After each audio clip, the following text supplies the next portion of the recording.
Capítulo 4, sección 2. El ego y la falsa autonomía.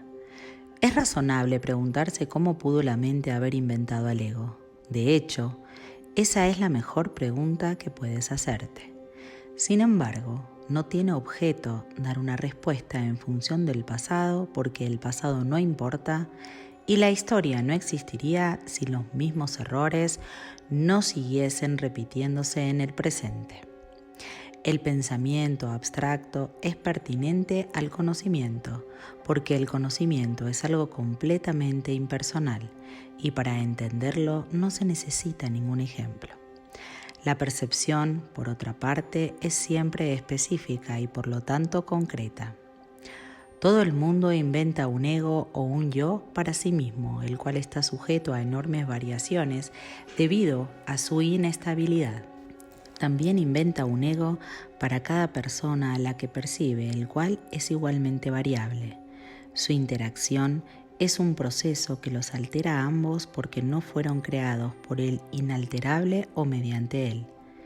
Es importante darse cuenta de que esta alteración ocurre con igual facilidad, tanto si la interacción tiene lugar en la mente como si entraña proximidad física. Pensar acerca de otro ego es tan eficaz en el proceso de cambiar la percepción relativa como lo es la interacción física. No puede haber mejor ejemplo que este de que el ego es solamente una idea y no un hecho. Tu propio estado mental es un buen ejemplo de cómo fue inventado el ego. Cuando repudiaste el conocimiento fue como si jamás lo hubieses tenido. Esto es tan evidente que basta con que lo reconozca para constatar que eso es lo que en realidad ocurre. Y si eso ocurre en el presente, ¿por qué habría de sorprenderte que hubiese ocurrido en el pasado? Asombrarnos ante lo inusual es una reacción comprensible, pero asombrarnos ante algo que ocurre con tanta frecuencia no lo es en absoluto. No olvides, no obstante, que la mente no tiene por qué operar así, aunque así es como opera ahora. Piensa en el amor que los animales sienten por sus crías y en la necesidad que sienten de protegerlas. Eso se debe a que las consideran parte de sí mismos. Nadie repudia lo que considera parte de sí mismo. La manera en que reaccionas ante tu ego es similar a cómo Dios reacciona ante sus creaciones, con amor, con protección y con caridad. Tus reacciones ante el yo que inventaste no son sorprendentes, de hecho son muy similares a la forma en que algún día reaccionarás ante tus creaciones reales, las cuales son tan eternas como tú. No es cuestión, por lo tanto, de cómo reaccionas ante el ego, sino de lo que crees ser. Creer es una función del ego y mientras tu origen siga sujeto a interpretaciones, lo seguirás viendo desde el punto de vista del ego. Cuando el aprendizaje deje de ser necesario, simplemente conocerás a Dios. La creencia de que hay otra forma de percibir es la idea más sublime de que es capaz el pensamiento del ego. Ello se debe a que dicha idea reconoce, aunque sea mínimamente, que el ego no es el ser. Socavar el sistema de pensamiento del ego no puede sino percibirse como un proceso doloroso, aunque no hay nada que esté más lejos de la verdad. Los bebés gritan de rabia cuando se les quita un cuchillo o unas tijeras, a pesar de que si no se hiciese podrían lastimarse. En este sentido, todavía eres un bebé. No tienes una idea clara de lo que es el verdadero instinto de conservación y probablemente decidirás que necesitas precisamente lo que más daño te haría. Sin embargo, tanto si lo reconoces ahora como si no, has acordado cooperar en el empeño por llegar a ser inofensivo y servicial, atributos estos que son necesariamente inseparables. Incluso las actitudes que tienes a ese respecto son necesariamente conflictivas, puesto que todas las actitudes están basadas en el ego. Esto, sin embargo, no perdurará. Ten paciencia mientras tanto y recuerda que el desenlace es tan seguro como Dios. Solo aquellos que tienen una sensación real y duradera de abundancia pueden ser verdaderamente caritativos. Esto resulta obvio cuando consideras lo que realmente quiere decir ser caritativo. Para el ego, dar cualquier cosa significa tener que privarse de ella. Cuando asocias el acto de dar con el sacrificio, das solamente porque crees que de alguna forma vas a obtener algo mejor y puedes, por lo tanto, prescindir de la cosa que das. Dar para obtener es una ley ineludible del ego que siempre se evalúa a sí mismo en función de otros egos. Por lo tanto, estás siempre obsesionado con la idea de la escasez, que es la creencia que le dio origen.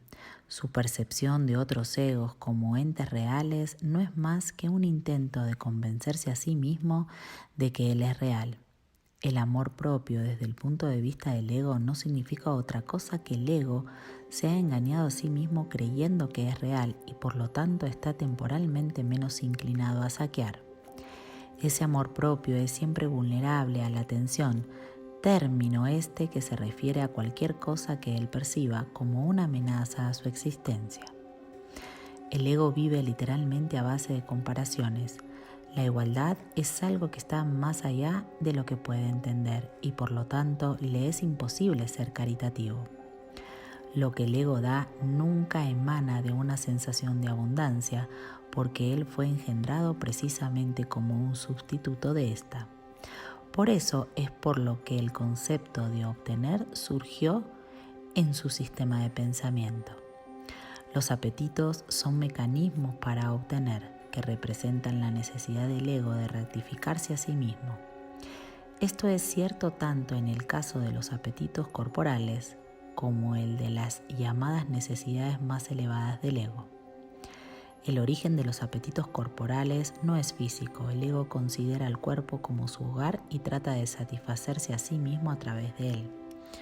Pero la idea de que eso es posible es una decisión de la mente que está completamente confundida acerca de lo que realmente es posible. El ego cree que tiene que valerse por sí mismo para todo, lo cual no es más que otra forma de describir cómo cree que él mismo se originó. Es este un estado de tanto temor que lo único que puede hacer es dirigirse a otros egos y tratar de unirse a ellos en un débil intento de identificarse con ellos o atacarlos en una demostración igualmente débil de fuerza. No es libre, no obstante, de poner en tela de juicio la premisa que da lugar a todo eso, pues esa premisa es su base. El ego es la creencia de la mente según la cual tiene que valerse completamente por sí misma. Los incesantes esfuerzos del ego por ganar el reconocimiento del espíritu y establecer así su propia existencia son inútiles. El espíritu en su conocimiento no es consciente del ego, no lo ataca, simplemente no lo puede concebir en absoluto. Aunque el ego tampoco se percata del espíritu, se percibe a sí mismo rechazado por algo más grande que él. Por eso es por lo que el amor propio, tal como el ego lo concibe, no puede por menos que ser ilusorio. Las creaciones de Dios no crean mitos, si bien el esfuerzo creativo se puede trocar en mitología. Esto puede suceder, sin embargo, solo bajo una condición: lo que fabrica deja de ser creativo. Los mitos pertenecen exclusivamente al ámbito de la percepción y las formas que adoptan son tan ambiguas y su naturaleza está tan marcada por la dicotomía entre el bien y el mal que ni siquiera el más benévolo de ellos está exento de connotaciones aterradoras. Los mitos y la magia están íntimamente relacionados, ya que los mitos generalmente tienen que ver con el origen del ego y la magia con los poderes que el ego se atribuye a sí mismo. Los sistemas mitológicos incluyen, por lo tanto, alguna descripción de la creación y la conectan con su forma particular de magia. La llamada lucha por la supervivencia no es más que la lucha del ego por prolongar su propia existencia, así como la interpretación que ha hecho con respecto a su comienzo. Este comienzo casi siempre se asocia con el nacimiento físico, ya que resulta difícil sostener que el ego existía antes de ese momento. Los más religiosos de los mitos basados en el ego puede que postulen que el alma existía antes y que seguirá existiendo después de un lapso temporal de vida en el ego. Algunos postulan incluso que el alma será castigada por este lapso. La salvación, no obstante, no es aplicable al espíritu, pues éste no está en peligro y por lo tanto no tiene que ser rescatado. La salvación no es otra cosa que mentalidad recta, que aunque no es la mentalidad uno del Espíritu Santo, se debe alcanzar antes de que la mentalidad uno pueda ser reinstaurada. La mentalidad recta conduce automáticamente al siguiente paso, ya que la percepción correcta está completamente exenta de cualquier forma de ataque y por lo tanto la mentalidad errada desaparece. El ego no puede sobrevivir sin hacer juicios y por consiguiente se le abandona. La mente tiene entonces una sola dirección por la que avanzar. La dirección que sigue es siempre automática, pues no puede sino acatar los dictados del sistema de pensamiento al que se adhiere. No se puede hacer demasiado hincapié en el hecho de que corregir la percepción es simplemente un expediente temporal. Dicha corrección es necesaria únicamente porque la percepción falsa es un obstáculo para el conocimiento, mientras que la percepción fidedigna es un trampolín hacia él. El valor de la percepción correcta reside en la conclusión inevitable de que toda percepción es innecesaria. Esto elimina el obstáculo por completo. Te preguntarás cómo puede ser posible esto mientras parezca que vives en este mundo. Esa es una pregunta razonable. No obstante, tienes que asegurarte de que realmente la entiendes. ¿Quién es el tú que vive en este mundo? El espíritu es inmortal y la inmortalidad es un estado permanente. El espíritu es tan verdadero ahora como siempre lo fue y lo será siempre, ya que no entraña cambios de ninguna clase. No es un continuo, ni se puede entender tampoco comparándolo con un opuesto. El conocimiento nunca admite comparaciones. En eso estriba su diferencia principal con respecto a cualquier otra cosa que la mente pueda comprender.